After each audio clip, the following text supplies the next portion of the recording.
আজ বৃহস্পতিবার ২৮ নভেম্বর। দৈনিক বাংলাদেশ প্রতিদিন। বদিউল আলম মজুমদার। বিচারহীনতা সংস্কৃতির অবসান হওয়া দরকার। ১ ডজন চ্যালেঞ্জে নতুন ইসি। চাপমুক্ত নির্বাচন, গ্রহণযোগ্য ভোটার তালিকা, দলমুক্ত কমিশন জরুরি। প্রধান উপদেষ্টার সঙ্গে বৈঠক। দ্রুত রোডম্যাপ ও জাতীয় ঐক্য চায় বিএনপি। মানুষের ঢল আইনজীবীর জানা যায়। ভিডিও ফুটেজে ৬ জন শনাক্ত।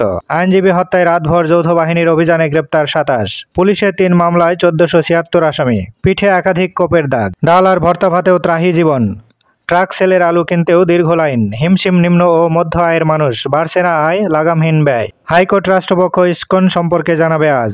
ইসকন নিষিদ্ধের দাবি। উত্তাল চট্টগ্রাম। ভারতের প্রেসক্রিপশনে বাংলাদেশ চলবে না, সার্জিস হাসানাত। জিয়াকে নিয়ে বিরূপ মন্তব্য। ডিম সরার পর ২ বিচারপতি এজলাস থেকে নামলেন। খালেদা জিয়া ও তারেক রহমান। মার্কিন দূতাবাসে ফিঙ্গারপ্রিন্ট দিলেন খালেদা জিয়া।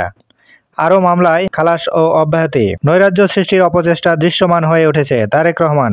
বিটিভির মাহফুজা ৪০০ কোটি টাকার মালিক। কানাডায় টরেন্টোয় বাড়ি। রাজধানী ও রংপুরে একাধিক ভবন, ফ্ল্যাট। রয়েছে পেট্রোল পাম্পও। শেষের পাতা। দিনরাত মশার দাপট। ডেঙ্গুতে আরও ৪ মৃত্যু। পাহাড়ে মেঘলা সীতার রাজত্ব। বাংলাদেশ মালদ্বীপের মধ্যে সরাসরি জাহাজ চলবে শিগগিরই। ছদ্মবেশী চক্রের ভয়ঙ্কর ফাঁদ। টার্গেট ৫ কোটি ফেসবুক ব্যবহারকারী। হাতিয়ে নিচ্ছে কোটি কোটি টাকা। বিকাশ নগদে লেনদেন করলেও ধরাছোঁয়ার বাইরে অপরাধীরা। দুর্ঘটনার কবলে হাসানাত সার্জিসের গাড়িবহর। পাকিস্তানে ৮ জন নিহতের পর বিক্ষোভ বাতিল। ভারতে বেড়াতে গিয়ে সর্বস্ব খোয়ালেন ২ বাংলাদেশি পর্যটক। চট্টগ্রামে মৃত্যু হত্যা মামলা। মুক্তিতে বাধা নেই বাবুল আক্তারের।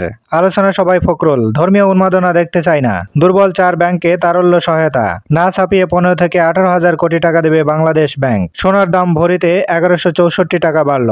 বিসিএস এর প্রশ্ন ফাঁস। বিজি প্রেসের ২ কর্মচারী গ্রেপ্তার। ফের ৩২ ঘণ্টা সড়ক অবরোধ। বকেয়া বেতন দাবি। পীরের দরবার নিয়ে বিরোধ। নিহত ১। টেকনাফ সীমান্তে আবারও ভারী গলার শব্দ।